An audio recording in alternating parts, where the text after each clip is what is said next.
Hello 11th class students, how are you?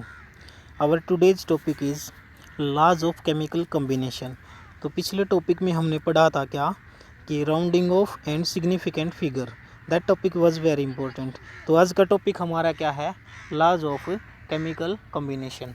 इसमें ना generally 5 लाज हम डिस्कस करेंगे बच्चों, और इन लाज के ऊपर न्यूमेरिकल्स भी साथ साथ में करते चलेंगे और इनकी डेफिनेशन प्लस एग्जांपल्स। तो यही इंपॉर्टेंट होता है, एक ला एग्जाम में पूछा जाता है आपसे। वैसे जनरली ये इतना इंपॉर्टेंट टॉपिक भी नहीं है, बट आप जनरली देखें क्या होते हैं लॉ ऑफ केमिकल कम्बिनेशन। कोई भी रिएक्शंस हमारी होती हैं तो उनमें किन प्रकार के यानी किस प्रकार से हमारे रिएक्शंस, देखो जनरली मैं आपको बिल्कुल स्टार्टिंग से बताता हूँ। जो हमारी रिएक्शन होती है कोई भी, उसमें 2 चीज़ होती हैं बच्चों, एक रिएक्टेंट्स और एक प्रोडक्ट्स। रिएक्टेंट हमेशा राइट साइड में लिखे जाते हैं और प्रोडक्ट हमेशा क्या है, रिएक्टेंट हमेशा लेफ्ट साइड में लिखे जाते हैं और प्रोडक्ट हमेशा राइट साइड में नोट किए जाते हैं। और ये हमारा क्या है, एरो का निशान है भाई। इस एरो के निशान से हमें पता लगता है रिएक्शन हमारी किस साइड प्रोसीड करेगी। यहाँ पे कैटालिस्ट भी आप रख सकते हो कुछ, अगर रिएक्शन हमारी नहीं होती है तो फास्ट करवाना चाहते हो तो कैटालिस्ट भी होते हैं। कई बार लास्ट में क्या है, इस प्रकार का सिंबल होता है, जैसे इसका मतलब कोई गैस बनी है और वो निकल गई है। कई बार ऐसा सिंबल होता है रिएक्शन के लास्ट में, इसका मतलब कोई चीज़ बनी है उसके प्रेसिपिटेट बन गए बच्चों। अंडरस्टैंड, ये रिएक्शन हमारी होती हैं। वेरियस टाइप की रिएक्शंस पढ़ोगे केमिस्ट्री में। तो चलो डिस्कस करते हैं हम लाज को। हमारे लाज क्या होते हैं chemical combination. The first law is law of conservation of mass, यानी मास का कंजर्वेशन का नियम हमारा है ये। This law was given by Antoine Lavoisier. Lavoisier scientist ने ये 1789 में ये लॉ दिया था हमें। इस लॉ के अनुसार बच्चों बड़ा सिंपल है, जितने भी फिजिकल और केमिकल चेंज होते हैं बच्चों, ये क्या कहता है कि टोटल मास ऑफ रिएक्टेंट है ना, वो मास ऑफ प्रोडक्ट के इक्वल रहेगा। यानी रिएक्टेंट और प्रोडक्ट का मास सेम रहेंगे कितने भी आप रिएक्शन करोगे उनकी। तो ये नियम हमारा क्या है, लॉ ऑफ कंजर्वेशन ऑफ मास का है। या इसकी सेकेंड डेफिनेशन क्या हो सकती है बच्चों, कि mass can neither be created nor be destroyed. Mass को ना तो क्रिएट किया जा सकता है ना डिस्ट्रॉय किया जा सकता है ना। जैसे मेरे पास ए प्लस बी है, ए प्लस बी से क्या बन गया, ए बी। इसका मास जो है, इसका मास वही रहेगा। जैसे मेरे पास एक एग्जांपल है जनरली, C+O2 बच्चों क्या बनेगा, CO2। कार्बन का यहाँ पे मास कितना होता है, एटॉमिक मास याद कर ले। मेरी एक वीडियो है पीरियोडिक टेबल वाली, फर्स्ट वीडियो 11th क्लास के लिए बनाई थी, तो आप JS शर्मा केमिस्ट्री वहाँ से भी सर्च कर सकते हैं और उस पीरियोडिक टेबल वाली वीडियो को देखें। उससे आपको ना एटॉमिक नंबर याद हो जाएंगे सभी के। तो यहाँ मेरा कार्बन का एटॉमिक मास 12 है, ऑक्सीजन का 16 होता है, तो 16 2 जा 32। तो यहाँ पे CO2 बना हुआ, भाई C का कितना हो जाएगा अगेन 12 है ना, और O2 का फिर 32, तो ऐड करोगे तो 44 ग्राम। इधर जितना वेट है मास है, इधर जितना मास है, दोनों क्या है, सेम है। यही तो होता है ना कंजर्वेशन ऑफ मास। अंडरस्टैंड, बिल्कुल आपको अच्छी तरह से समझ में आ गया होगा कंजर्वेशन ऑफ मास का मीन्स क्या होता है इस एग्जाम्पल से। यहाँ पे आप नीचे लिखा भी हुआ मैंने कि सम ऑफ, देखो बच्चों क्या है, सम ऑफ मास ऑफ रिएक्टेंट, ये कर दिया सम ऑफ मास ऑफ रिएक्टेंट। ये दोनों रिएक्टेंट है यहाँ पे और ये प्रोडक्ट है हमारा CO2 का। तो मास ऑफ यानी कि sum of mass of reactant is equal to sum of mass of product. यहाँ पे भी तो इनका भी तो सम किया हमने, ये जो CO2 बना हुआ है ना। न्यूमेरिकल देखो बच्चों, एक जैसे मेरे पास एक न्यूमेरिकल है 1.5 gram of C2H6, ethane gas होती है बच्चों ये C2H6। On complete combustion gives 4.4 gram of CO2 and 2.7 gram of H2O। Show that the reaction obeys law of conservation of mass. भाई ये कहता है कि इस तरह की रिएक्शन होती है हमारी एक, जिसमें कि 1.5 ग्राम तो इथेन है और वो आप कंप्लीट जलने के बाद, पूर्ण दहन के बाद आपको क्या है 4.4 ग्राम CO2 देती है और 2.7 ग्राम ऑफ वाटर उसमें बचता है। तो बताओ क्या ये रिएक्शन मेरी लॉ ऑफ कंजर्वेशन ऑफ मास को ओबे करती है। तो समझाता हूँ, देखो आपको मैं इसमें, हमारे पास इथेन कितना है 1.5 ग्राम, ऊपर लिख लो। ऑक्सीजन का कुछ नहीं पता, यहाँ पे CO2 बनी हुई है वो भी दे रखी है 4.4 ग्राम, और H2O कितना है 2.7 ग्राम। और रिएक्शन मैंने बैलेंस कर दी बच्चों। वैसे रिएक्शन मेरी क्या होती है, C2H6 प्लस कोई भी गैस को बर्न करोगे ना, मीथेन, इथेन, प्रोपेन, ब्यूटेन, तो यही रिएक्शन होती है। बस बैलेंसिंग का ध्यान रखें। एक्सोथर्मिक रिएक्शन है, हीट निकलेगी बाहर, बर्न करोगे तो इथेन को, है ना। तो LPG की बर्निंग भी आ सकती है पेपर में यहाँ पे। तो नंबर ऑफ मोल्स निकाल लो बच्चों एक बार। ये चीज़ क्या है, ये आपको पता नहीं है, नई चीज़ आपके लिए। नंबर ऑफ मोल्स क्या होते हैं, गिवन मास बटे मोलिकुलर मास। क्या होता है बच्चों, given mass to the molecular mass. जो मास गिवन है और मोलिकुलर मास आपको निकालना ही आता है उसका, तो उसको कर दो सोल्व, नंबर ऑफ मोल्स आ जाएंगे बच्चों आपके। पढ़ा था ना फंडामेंटल जो यूनिट थी उनके अंदर आपने number of moles, amount of substance, है ना। तो 1.5 तो इसका गिवन है बच्चों। और 30 कहाँ से आया, देखो नीचे 30, ये कहाँ से आया 30 यहाँ से आया, देखो C2H6 है। कार्बन का 12 होता है तो 12 दूनी 24, और हाइड्रोजन का 1 होता है तो 1 6 जा 6, तो आ गया 30, है ना। तो 15/300 मैंने कहाँ से लिया, पॉइंट हटा दिया इसका। तो इसको सोल्व करूँगा तो क्या आ जाएगा बच्चों, 1/20। 1/20 को सोल्व करोगे तो 0.05 मोल। ये मेरे नंबर ऑफ मोल्स आ गए बच्चों इथेन के, ज़रूरी है हमारे लिए। अब मैं क्या डिस्कस करूँ, अब मैं ऑक्सीजन को निकाल लूँगा। लेकिन आप देखो एक रिलेशन बनता है यहाँ पे बच्चों कि 2 मोल ऑफ इथेन हमारे जब यूज़ होते हैं तो कितने मोल ऑफ ऑक्सीजन की ज़रूरत पड़ती है, 7 मोल की, है ना। 2 मोल ऑफ इथेन, ये देखो 2 मोल थे, तो 7 मोल ऑफ ऑक्सीजन कंबाइन करके बनाना पड़ता है। तो यानी कि जब, लेकिन चाहिए कितना, हमने तो 0.05 मोल लेने हैं, है ना। तो 0.05 मोल अगर यूज़ करूँगा तो कितना हो जाएगा बच्चों बताओ, 7/2 इंटू 1/20 लिख लिया मैंने 0.05 का। सोल्व करोगे तो 7/40 मोल्स ऑफ O2 के मोल आ गए बच्चों कितने, 7/40।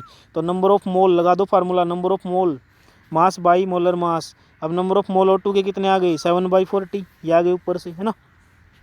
Mass by molecular mass, molecular mass भी आपको पता है O2 का कितना है, 32 बताया था ना। ऑक्सीजन का 16 होता है, तो O2 का कितना हो जाएगा, 16 + 16 32। यानी कि क्रॉस मल्टीप्लाई करेंगे भाई, मास आ जाएगा अपना, किसका मास, 7/40 इंटू 32, काटोगे तो 5.6 ग्राम। देखो बच्चों यही तो चाहिए था ना। ऑक्सीजन के ऊपर कितना लिख लो अब आप यहाँ पे, 5.6 ग्राम। तो अब फार्मूला अप्लाई कर दो, law of conservation of mass check करो, इन दोनों को ऐड करो। ये गिवन मास इसका इतना है, इसका हमने निकाल दिया, इसका भी है और इसका भी है। अगर दोनों तरफ का सम सेम आता है तो ये ओबे करता है। तो चलिए देखिए आगे नेक्स्ट पेज पे, सॉरी रिपीट हो गया अभी ये। तो इसमें क्या करें हम, चेक करते हैं। ये देखो कितना मास था भाई वहाँ पे इथेन का 1.5 ग्राम, ऑक्सीजन का 5.6, और जो CO2 हमारी बनी थी और H2O बना था उसका इतना था। तो दोनों तरफ 7.1 आता है अगर मैं ऐड करता हूँ तो। It means uh the mass of reactant is equal to the sum of the mass of the product, hence it obeys the laws of mass, conservation of mass. अच्छी तरह से आपको समझ में आया होगा, एग्जाम्पल से भी और न्यूमेरिकल से भी, है ना। तो चलिए नेक्स्ट लॉ पढ़ाता हूँ मैं टाइम वेस्ट न करते हुए। लॉ ऑफ डेफिनेट प्रोपोर्शन का पढ़ेंगे बच्चों। Law of definite proportion is also called law of definite, sorry ये क्या लिख दिया भाई, लॉ ऑफ डेफिनेट प्रोपोर्शन जो हमारा है उसको हम क्या बोलते हैं, ये इसके अंदर ये लॉ किसके द्वारा दिया गया था बच्चों, J.L. प्रोस्ट के द्वारा। प्रोस्ट साइंटिस्ट थे, प्रोस्ट 1799 में उन्होंने ये दिया था लॉ। इसकी डेफिनेशन देखें, बड़ा इजी सा लॉ है कि chemical compound no matter from it has been obtained. कोई भी केमिकल कंपाउंड जो हम बनाते हैं वो किसी भी चीज़ से बना हुआ हो ये मैटर नहीं करता। It will contain the same element combined together in the same proportion by mass. तो ये क्या कहता है, उसमें जो एलिमेंट हैं वो भी सेम होंगे, है ना। और उसके अंदर जो प्रोपोर्शन बनाएंगे ना, वो रेशियो बनाएंगे बच्चों, वो भी सेम होगा। देखो बड़ा अच्छा एग्जाम्पल आपके लिए, जैसे हम, एक तो मेरे पास सी वाटर है बच्चों, कैसा वाटर है, सी वाटर। और मेरे दोस्त के पास कैसा वाटर है बच्चों, रेन वाटर है। और जो अदर कोई पर्सन है उसके पास टैप वाटर है भाई, कैसा वाटर है, टैप वाटर। तो देखो सभी में वाटर का फार्मूला तो क्या होगा बच्चों, सेम ना, H2O ही ये होगा, H2O ही ये होगा, H2O ही ये होगा। अब यहाँ पे देखो बच्चों H और O का रेशियो देखो, H और O का, हाइड्रोजन का एटॉमिक मास 1, ऑक्सीजन का एटॉमिक मास 16। तो यहाँ पे कितने हैं मेरे पास, 2 हाइड्रोजन है ना बच्चों, तो क्या हो जाएगा 2 हो जाएगा अगर H2 है तो, है ना। तो 2:16 काटोगे तो 1:8। यहाँ पे भी रेशियो सेम, यहाँ पे भी रेशियो सेम, यहाँ पे भी रेशियो सेम। वाटर हालांकि आपको अलग अलग सोर्सेज से मिला था, है ना। क्या बताया मैंने, chemical compound no matter from it has been obtained. कहाँ से भी कोई भी सोर्स उसका कुछ भी हो, लेकिन उसका फार्मूला भी सेम रहेगा और उसके अंदर जो एलिमेंट है उनका रेशियो और वोल प्रोपोर्शन भी क्या है, बाई मास सेम रहेगा, है ना। तो आप देख सकते हैं न्यूमेरिकल देखो, न्यूमेरिकल से और क्लैरिफाई होगा आपको ये। 0.243 एक फर्स्ट एक्सपेरिमेंट हमने किया। In first experiment 0.43 gram of magnesium on burning with oxygen yield 0.4030 gram of MgO। एक एक्सपेरिमेंट में तो हमने ये मिला भाई, इतने ग्राम ऑक्सीजन को मैंने बर्न किया, मैग्नीशियम को बर्न किया ऑक्सीजन के साथ, तो यील्ड मतलब उसने बनाया इतने ग्राम MgO, है ना। Mg को जब बर्न करोगे तो आप रिएक्शन पढ़िए ना 10th क्लास में, Mg + O2 बैलेंस कर लो, क्या बनता है 2MgO, है ना। तो ये चीज़ आप सिंपल आपके लिए।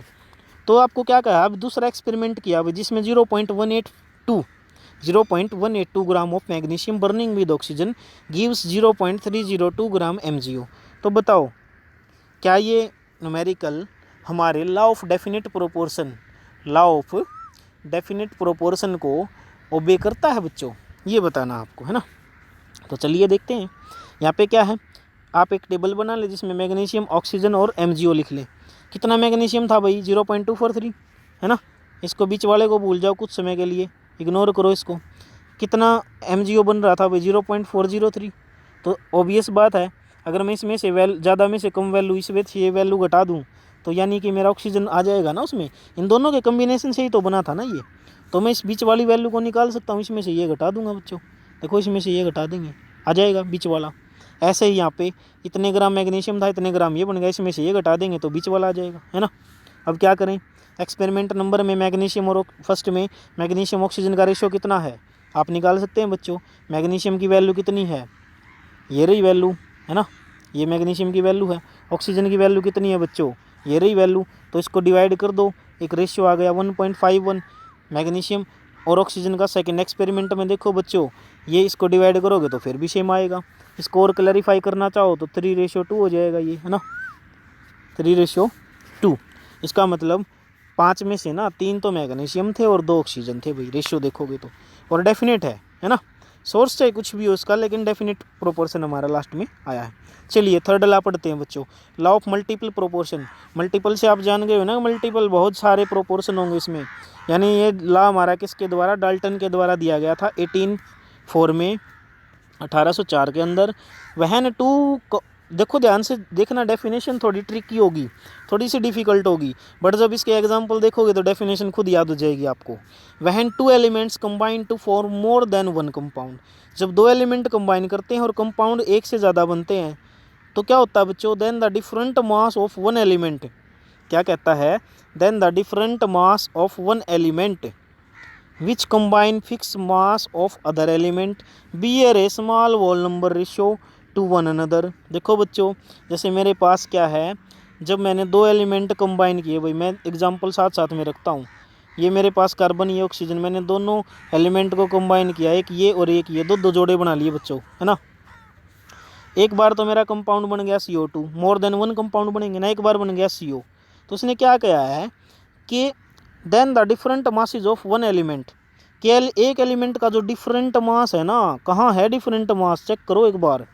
Different masses of 1 element C+O2, यहाँ पे O2 था, यानी कि यहाँ पे देखो डिफरेंट मास इनके हैं। O2 का कितना है 32 और O का कितना है 16। तो different mass of 1 element which combine with fix mass.